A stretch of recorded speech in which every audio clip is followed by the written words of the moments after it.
একে অন্যের কাছাকাছি দুজন। খুবই নিকটে। উষ্ণ শ্বাসের ছোঁয়া এসে লাগছে প্রথার কপালে। ধুকপুক ধুকপুক শব্দ আসছে হৃদযন্ত্র ভেঙে।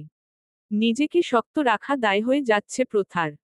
তবুও যথাসম্ভব ছুটার চেষ্টা অব্যাহত রেখেছে সে। শ্রেয়ান আরও নিকটে নিয়ে আসে তার মুখ। ডান হাতে প্রথার থুতনি ধরে চেহারা উপরে তুলে নজরে নজর মেলায়। অতঃপর কিঞ্চিত ঝুঁকে ঠোঁটের কাছাকাছি নিয়ে যায় নিজ ঠোঁট। বেশি দূরত্ব নেই চার ওষ্ঠের মাঝে। দুজনে চোখ বুজে নেয় আবেশে। শ্রেয়ানের ওষ্ঠা যখনই প্রথার ওষ্ঠ স্পর্শ করবে তখনই ভেসে ওঠে মৃদু আর্তনাদের বাণী, আহ। শ্রেয়ান চোখ মুখ কুঁচকে হাঁটুতে হাত রেখে ফের অসহায় চোখে প্রথার দিকে তাকায়। রমণী বুকে দুহাত ভাঁজ করে গুজে তার দিকে চেয়ে সরু নেত্রে। চক্ষু হাসছে তার। এ হাসিতে যেন বিজয়ের হাসি উপচে পড়ছে। এটা কি হলো? কি হলো? কাঁধ দুলিয়ে জিজ্ঞাসা করে প্রথা। শ্রেয়ান দাঁতে দাঁত চেপে বলে, পায়ে পাড়া দিলে কেন? তো কি করব? মিস্টার শ্রেয়ান কাছে আসুন, প্লিজ আমার ঠোঁটে পাপ্পি দিন। এমন বলবো? বললেও বলতে পারো আমি মোটেও মাইন্ড করতাম না। You know what? আমি ফ্রি মাইন্ড। আপনার মাইন্ড সম্পর্কে অভিজ্ঞতা অর্জন করতে আসিনি। কাজ করতে এসেছি। বলতে বলতে চেয়ারে গিয়ে বসল প্রথা। সামনে চলে আসা বেবি চুলগুলো পেছনে ঠেলে দিয়ে তীক্ষ্ণ দৃষ্টিপাত করে শ্রেয়ানের উদ্দেশ্যে। এখনো কঠিন নজরে চেয়ে আছে প্রথার দিকে। মাছি তাড়ানোর মতো করল প্রথা। বলল, কি হলো মিস্টার? আজ যেহেতু মিটিং আমাদের দু পক্ষের হবে, কারো জন্য অপেক্ষা করতে হবে বলে আমার মনে হয় না। স্টার্ট করুন। শ্রেয়ান নিজের আসনের দিকে পতিত হতে হতে বলে, হেয়ালি করছো? আজকের অসম্পূর্ণ কাজটা খুব শীঘ্রই সম্পূর্ণ হবে, আই প্রমিজ ইউ। চেয়ারে হেলান দিয়ে আয়েশ করে বসে প্রথা। ঠোঁটে ঠোঁট গুজে ক্ষণকাল চেয়ে রয় অনিমেষ। ওই দৃষ্টিতে না আছে ক্ষোভ, না আছে রাগ আর না ভালোবাসা কিংবা মুগ্ধতা। কেবল অনুভূতিহীন দেখালো।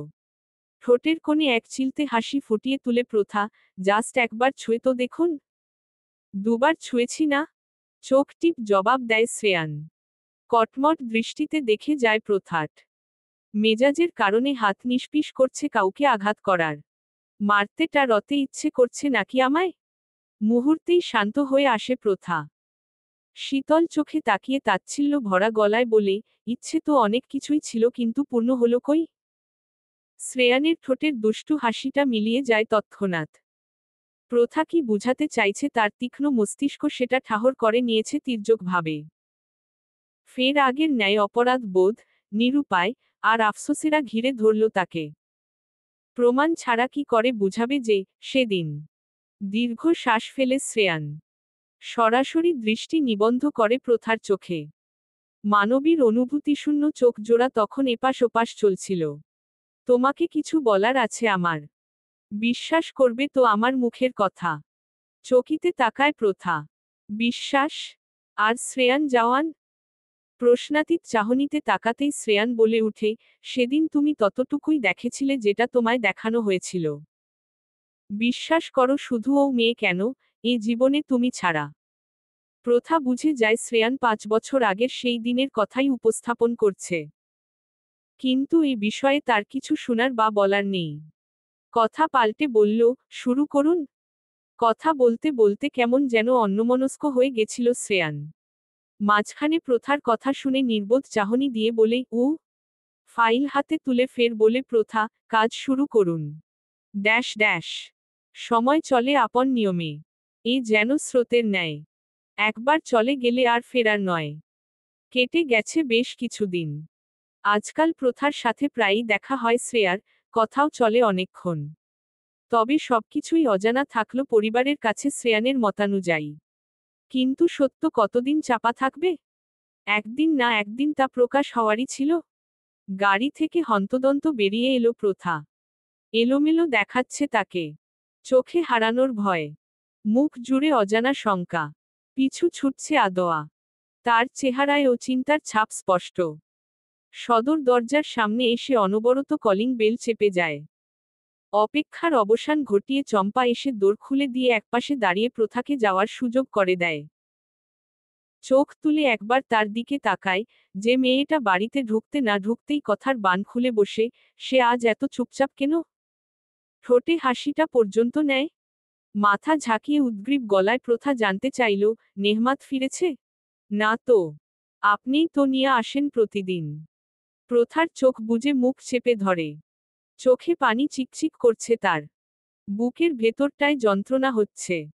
চম্পাকে ঠেলে ভেতরে প্রবেশ করে দ্রুত পায়ে। ড্রয়িং রুম অবধি পৌঁছাতেই পা থমকে যায় তার। সোফায় আসন পেতে থাকা আগন্তুককে দেখে শীতল হয়ে আসে হাত পা। ঢুক গিলে গলা ভিজিয়ে নেয় যতদূর সম্ভব। চোখের পলক এদিক ওদিক ঝেড়ে এগিয়ে যায় সেদিকে। আগন্তুক ততক্ষণে সোফা ছেড়ে উঠে দাঁড়িয়েছে। মা। শব্দ সম্পূর্ণ করতে পারে না প্রথা, তার আগেই এক মমতাময়ী মায়ের শক্ত চড় পড়ে তার নরম গালে। গালে হাত দিয়ে অশ্রুসিক্ত নয়নে তাকায় প্রথা। কিছু বলবে তার আগে দ্বিতীয়বারের মতো চড় পড়ে।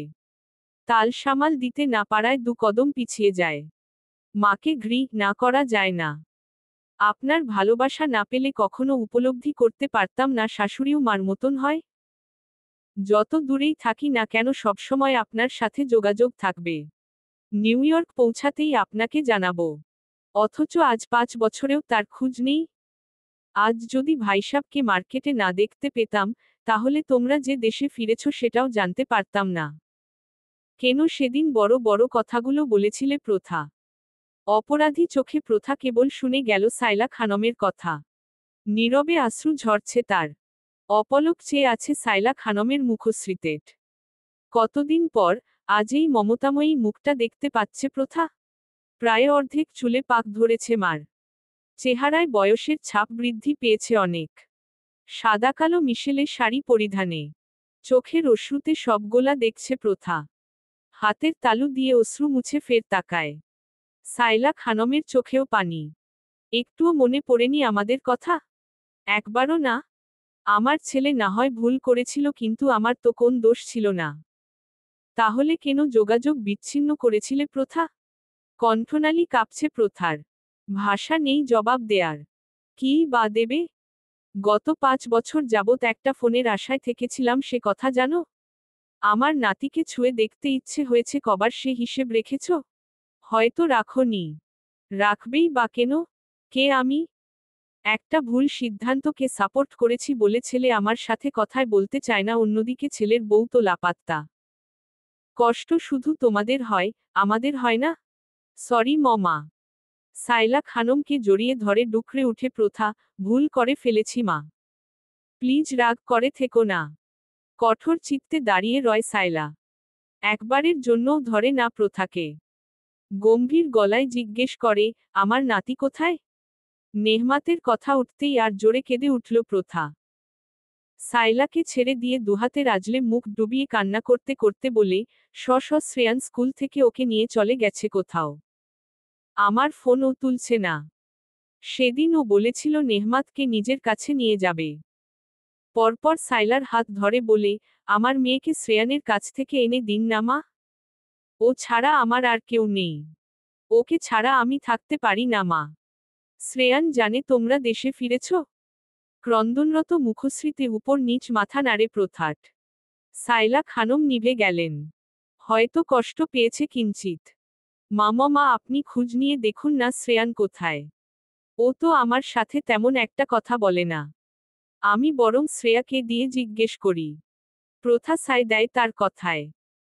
সাইলা যখন শ্রেয়ার নাম্বারে কল দেবে তার আগেই শুনতে পেল একটা বাচ্চা মিষ্টি কণ্ঠস্বর, মাম্মি। চলবে ইনশা আল্লাহ। পরবর্তী পর্ব পেতে চ্যানেলটি সাবস্ক্রাইব করুন।